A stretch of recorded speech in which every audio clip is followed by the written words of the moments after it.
श्री स्वामी समर्थ। आज होणार आहे नागपंचमी सुरुवात। तर मला थोडीशी गावची पण आठवण येते, तर मी थोडीशी गावची नागपंचमीची माहिती तुम्हाला सांगते। तर आमच्या लहानपणी बघा कसं होतं, आम्ही लहान होतो, शाळेत जात होतो, छान वाटायचं, म्हणजे सुंदर।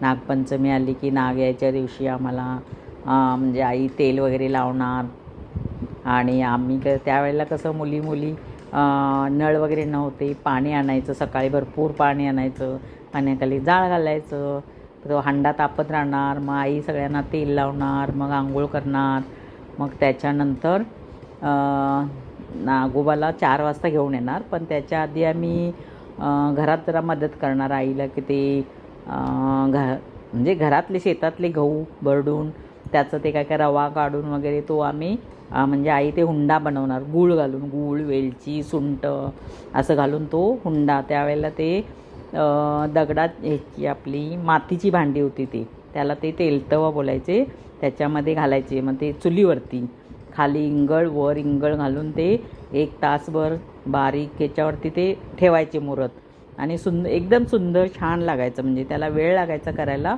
आणि एकदम सुंदर।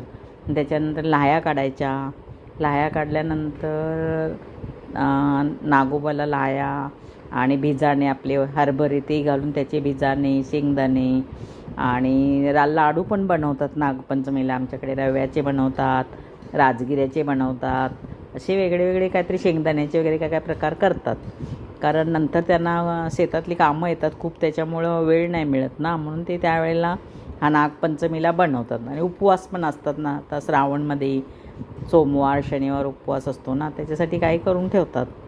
आणि त्याच्यानंतर मग संध्याकाळी नागोबाला आणून मग नागोबाची पूजा करून, तो पहिल्या दिवशीचा सण झाला।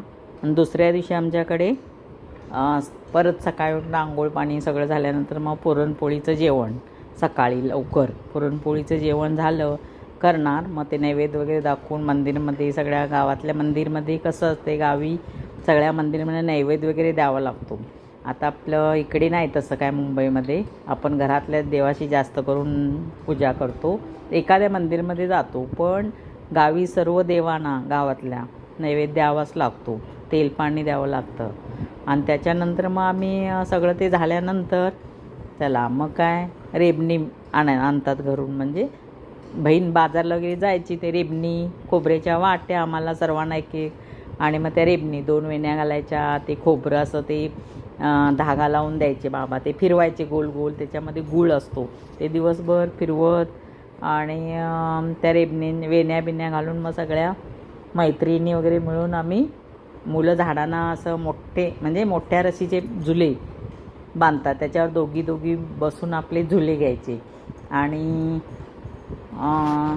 झुले घ्यायचे, परत ते चिपरीचा खेळ खेळायचा असं करत, आणि कुठे कुणाच्या परड्यामध्ये काकडी विकडी येते, ती काकडी घेऊन खात फिरत आम्ही दिवस पूर्ण दुसऱ्या दिवशीचा घालवायचो। असं आमचे लहानपणीची नागपंचमी आम्हाला सुंदर वाटायची। आता थोडे चेंजेस झालेले आहेत, तरी बघा आवडते का माहिती। धन्यवाद।